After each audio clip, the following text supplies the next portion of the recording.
Caden and Leyton, pretty late night for you guys. Coach just mentioned he doesn't mind playing overtime games as long as you guys keep finding a way. You had to find a way tonight. Offensively, you guys did everything right, kept churning out points. They kept matching you. Defense had to kind of do some things at the end. Caden, what finally got into you guys to stop the run and not let them keep things going? I feel like it was really just all heart there at the end. You know, when we get in those situations, we really, like Coach Northcutt says, fall back on our training and just get it done. Sometimes coaches know what they're talking about. Sometimes. The way that Jamarcus, 17 in particular, was running the ball, it wasn't that you guys were out of position. He was just physical. Yeah, he was a great running back. And he was the guy that you stacked up a couple of times there at the end. Was there any stunts, any surprises, or just will? We just lined up in our base goal line D and went at it. Just came down to who wanted it more. Obviously, the turnover's big there because you guys had just lost the turnover. Were you able to tell what happened on that play? I wasn't. I came down. I got a down block, so I screamed, and then I just saw a big ass pile in the big pile, and then the ball came out. That's not as bad as SD landed on it. That's not as bad as what Leyton said last year, so we're good.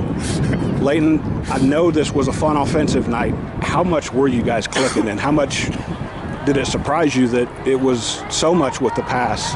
I've never been surprised by what we can do. I mean, we can do so much better than that, and we didn't score on only 2 drives. So, I mean, we were just, Hudson was throwing lasers. We were getting where he was putting it, and he just had a phenomenal night. And we want to be able to be where we are at, except for Hudson. And we like to take credit sometimes, but you got to give it to Hudson because we want to be able to make those plays if he doesn't put it where it needs to be.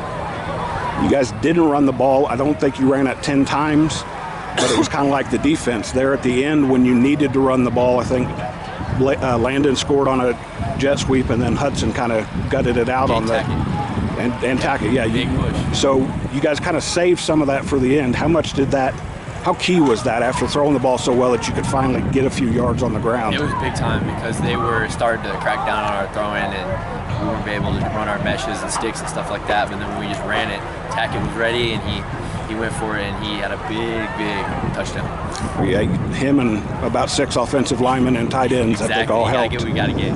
I think it's hard to put that in the box score. I know Caden gets the credit, but I want to put everybody in there. Yeah. This is a pretty big softball lobbing to you guys. 2 overtime wins against 2 rivals. What can that do for you the rest of the season now?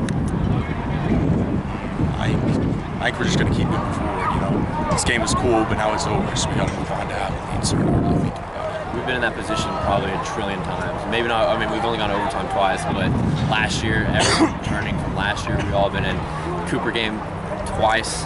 We went to overtime twice, and we had a lot of games last year where we only won by like 5 or 4. It was up to our defense right here to get us to stop at the end, and I love those guys, every single one of them. They put their heart out there every single time, and they got our back, and we got their back. So Coach said he doesn't mind more overtime games. You guys okay if you don't go to overtime for a couple weeks? Yeah, we'll be okay. Oh, yeah. It'd be nice.